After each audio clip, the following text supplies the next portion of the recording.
하나님 아버지 감사합니다. 오늘도 하루를 시작합니다. 하나님께서 오늘도 우리가 하나님 때문에 기뻐할 수 있는 날 되게 도와주옵소서.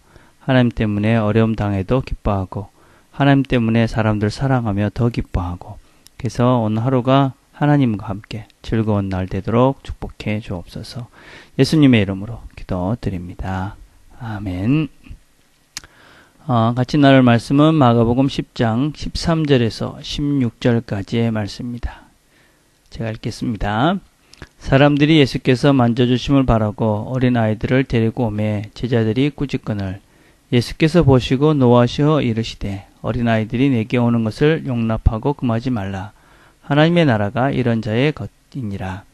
내가 진실로 너에게 이르노니 누구든지 하나님의 나라를 어린 아이와 같이 받들지 않는 자는 결탄코 그곳에 들어가지 못하리라 하시고 그 어린아이들을 안고 그들 위에 안수하시고 축복하시니라. 아멘. 가정에 있어서 가장 중요한 사람들, 그건 아마 남편과 아내 그리고 아이들이라고 할 수 있을 것입니다. 그런데 그 당시 예수님 당시의 사회는 철저하게 남성 중심의 사회였습니다. 그래서 아버지 되는 사람이 모든 힘을 가지고 있었고 그 외의 사람들은 그 아버지의 소속물과 같이 여기던 시대가 바로 예수님의 살던 시대였습니다. 그래서 예수님께서는 이 본문 앞에 이혼에 대해서 이야기를 하시면서 당시에 가장 취약했던 여성들의 지위에 대해서 이야기를 합니다. 이혼이라는 문제는 인간의 죄악 때문에 생기게 된 이 잘못된 이혼에 대해서 지적을 하시고 부부는 하나다라는 것을 선포하심으로 여성들이 이 사회에서 정당하게 살 수 있는 그런 통로를 만들어 놓은 원리를 다시 한번 깨닫게 해주십니다. 그 다음에 이 사회에서 약자는 누구였냐면 아이들이었습니다. 오늘 본문은 바로 이 아이들을 어떻게 해야 되는지, 이 아이들을 보면서 너희들이 무엇을 배워야 하는가 하는 것을 이 아이들을 존중하라 하는 의미와 함께 우리에게 가르쳐주고 있습니다. 오늘 본문은 예수님께서 많은 사람들이 있는데 어떤 사람들이 예수님께 만져주심을 바라고 어린아이들을 데리고 왔습니다. 그 당시에 랍비들이 아이들을 축복해주는 그런 유대인의 관습들이 있었습니다. 그걸 보고 제자들이 이 어린아이를 데리고 오는 사람들을 꾸짖습니다. 아마 지금 주님이 얼마나 바쁘고 힘이 드는데 아이들을 데리고 오냐 그런 것이 아니었을까 생각을 합니다. 그런데 주님은 그런 제자들의 모습을 보고 화를 냅니다. 예수께서 보시고 노하시어 이르시되 이렇게 말씀합니다.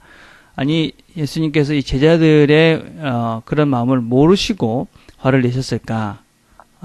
제자들이 예수님을 생각해서 이 어린아이들을 못 오게 막는 것을 주님께서 모르셨을까? 아셨을 것입니다. 그럼에도 불구하고 왜 주님께서 이 제자들을 화를 냈을까? 아마 제자들이 이 어린아이들이 아니고 어른이고 권세가 있는 자들이라면 아마 제자들은 가만히 있었을 것입니다.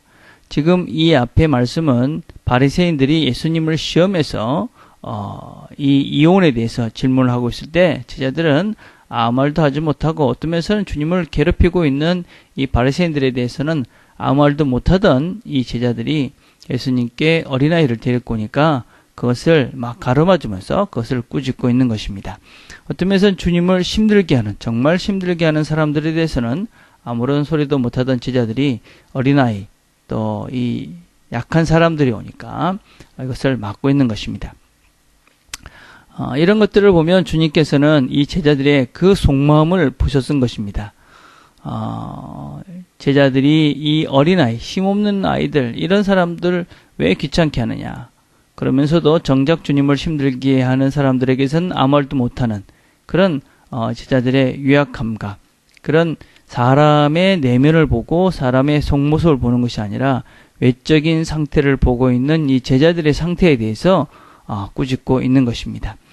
제자들의 관심은 이 사람 자체가 아니라 그들이 되어져 있는 포지션, 외적인 상태에 관심이 더 많았었다라고 주님은 판단을 했던 것 아닐까 생각을 합니다.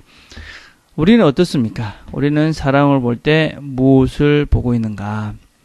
주님께 나오는 것을 볼 때도, 혹시 내가 전도할 때도 사람을 외적인 상태를 따라서 내가 전도도 하고 또 사람들을 교회에 오라고 얘기하고 이런 것들도 사람의 상태에 따라서 내가 외적인 것들을 보고 그렇게 사람을 대하고 있지는 않은가, 그런 우리의 모습을 반성하게 합니다. 주님이 화를 내신 가장 큰 이유는 주님께 나오는 자들은 누구든지 막지 마라 하는 것이 주님의 본질적인 마음입니다. 주님께는 누구든지 나올 수 있는 것입니다. 우리는 주님께 누구든지 나올 수 있도록 길을 열어주고 그 사람들이 주님께 나오는데 아무런 방해가 받지 않도록 도와주는 것이 바로 우리의 역할이고, 그 길을 찾아가도록 인도하는 것이 바로 우리 먼저 간 우리들의 역할이다라는 것을 기억하고, 우리가 사람들을 외모로, 외적인 것으로 판단하는 것이 아니라 사람의 본질적인 모습을 보려고 애쓰는 저와 여러분이 되었으면 좋겠습니다. 그러고 난 다음에 주님께서는 하나님 나라를 어린아이와 같이 받들지 않는 자는 결탄코 그곳에 들어가지 못한다, 그렇게 말씀합니다. 이 어린아이와 같이 하나님 나라를 받든다는 것이 도대체 무슨 의미일까? 여러 가지 해석이 있지만 가장 적합한 해석은 당시 어린아이들은 가장 연약한 존재였습니다. 그래서 그 아이들은 전적으로 아버지를 의지하고, 그래서 아버지에 대한 절대 의존 상태, 그래서 아버지를 전적으로 섬기고 의지했던 상태가 바로 어린아이의 상태였습니다. 그래서 어린아이들은 한마음으로 그 아버지만 보고 살았던 것입니다. 아버지만 믿고 의존하고 살았다 할 수 있습니다.